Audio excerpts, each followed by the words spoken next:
नमस्कार। आज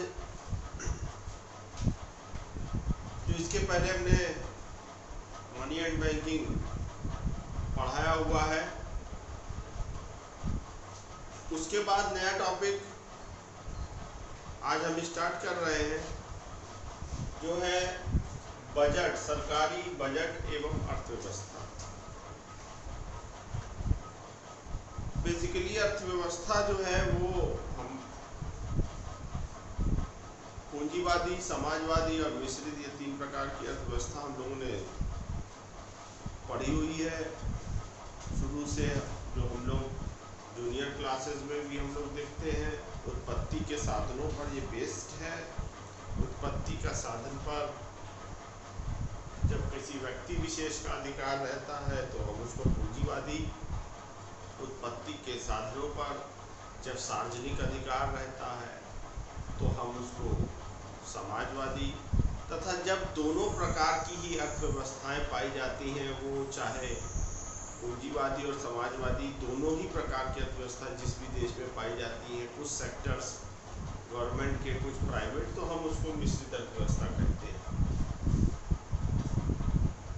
अब हम लोग को पता है कि ज़्यादातर जो भी प्राइवेट सेक्टर होते हैं उसका जो भी प्राइस डिटर्मिनेशन होता है, जो भी उसका उद्देश्य होता है, वो होता है प्रॉफिट का।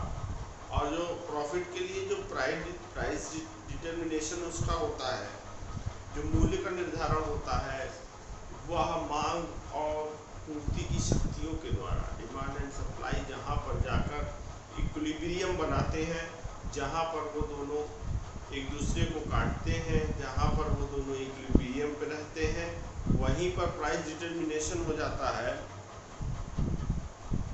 As well as government sector का जहाँ तक बात है, गवर्नमेंट सेक्टर में सरकारी नियंत्रण होता है। आप लोग ने देखा होगा कि जो राशन की दुकानों में आजकल राशन फ्री में बंट रहा है, तो ये गवर्नमेंट का उसमें होल्ड है। गवर्नमेंट ने देखा कि इस समय लोगों की क्रय शक्ति कम है, तो उन्होंने क्या किया कि जो बेसिक नीड है, एक भोजन की एक बेसिक नीड होती है, उसके लिए उन्होंने उसको फ्री ऑफ कॉस्ट कर दिया। इसके अलावा भी जब फ्री ऑफ कॉस्ट नहीं भी करते हैं तो बहुत ही नॉमिनल रेट दिया जाता है। उसमें फिर ये नहीं देखा जाता कि इसके उत्पादन में कितना पैसा लगा, वो बस ये देखा जाता है कि हमारे जो BPL धारक कार्ड के जो लोग हैं, बिलो पॉवर्टी लाइन के जो लोग हैं, वो कितना उनकी परचेजिंग पावर है, उसी के अकॉर्डिंगली वो एक सर्वे होता है, वो स्टैटिस्टिकल एनालिसिस होता है, उसके अलग डिपार्टमेंट बने हुए हैं। इसका भी कहाँ पर कौन BPL में आएगा, इसका भी एक नॉर्म्स बनाया जाता है, और उसके बाद ये सारे काम होते हैं।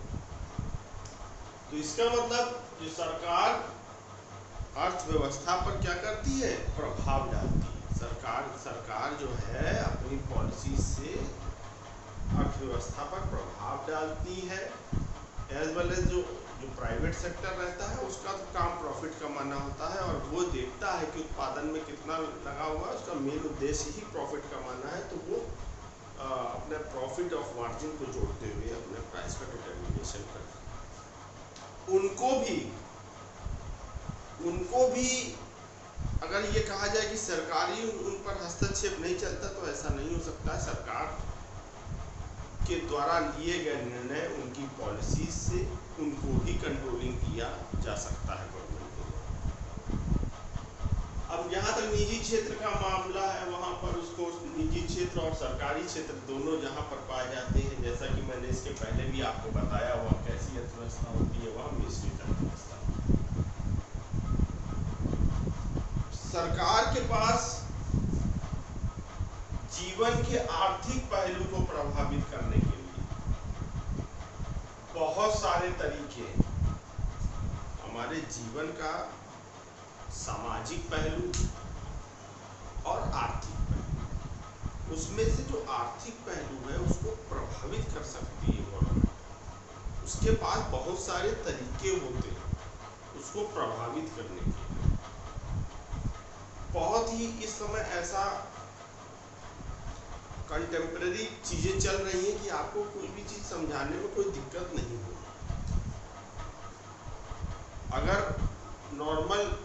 रोज चलता रहता है, नॉर्मल लाइफ रहती है।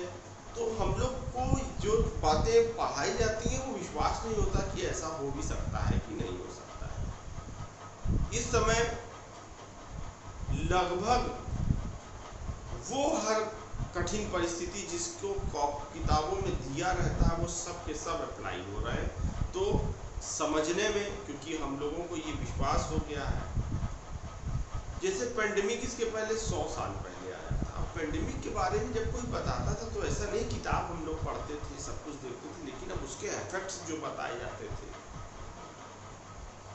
वो जो हम लोगों ने सुने और जो हम लोगों ने स्वयं उसको देखा। हम लोग पहले देखते थे कि पेंडेमिक में लोग बड़े बड़े मास्क लगा घूम रहे हैं, तो ये सारी चीज़ें हम लोग को थोड़ा सा ये लगा करता था कि ऐसी क्या परिस्थिति होगी। लेकिन जब हम लोग स्वयं उस चीज़ को हम लोगों ने अपने जीवन पे देखा तो हम लोगों को ज़्यादा प्रभाव पड़ा।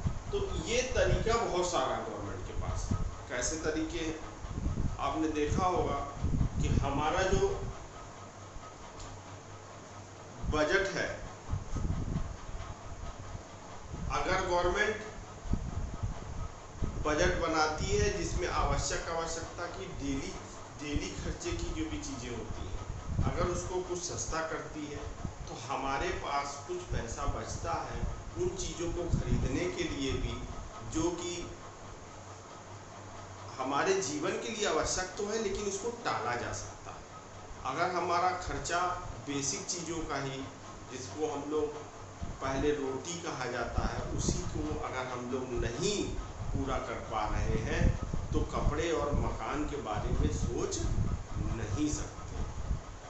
तो पहला तो बेसिक चीज़ ये है कि अगर गवर्नमेंट पॉलिसी बनाकर उन चीज़ों पर कंट्रोलिंग रखती है, उसको बहुत ज़्यादा बढ़ने नहीं देती है, तो आगे वाले सेक्टर्स को भी पॉजिटिव इफेक्ट उसमें पड़ता है। इसके अलावा अगर गवर्नमेंट, आप देखते हैं कि जितनी भी नशे की चीज़ें होती हैं उस पर ज़्यादा से ज़्यादा टैक्स लगाती है, जिससे कि ये आदत व्यक्ति की खराब न पड़ने पाए और परिवार पे वो अच्छी चीज़ों पे खर्चा करे, वो अब इसी चीज़ पे अपना पूरा का पूरा वेस्टेज ना करे। तो गवर्नमेंट आर्थिक पहलू जो हमारे होते हैं उसको प्रभावित करती है सरकार। अगर खर्चा ज़्यादा हो रहा है तो वो सरकार उसको भी रोकने का इंतजाम करती है। हमारी जेब का पैसा भी सरकार जेब से निकाल सकती है। वो कैसे? वो ऐसे कि मान लीजिए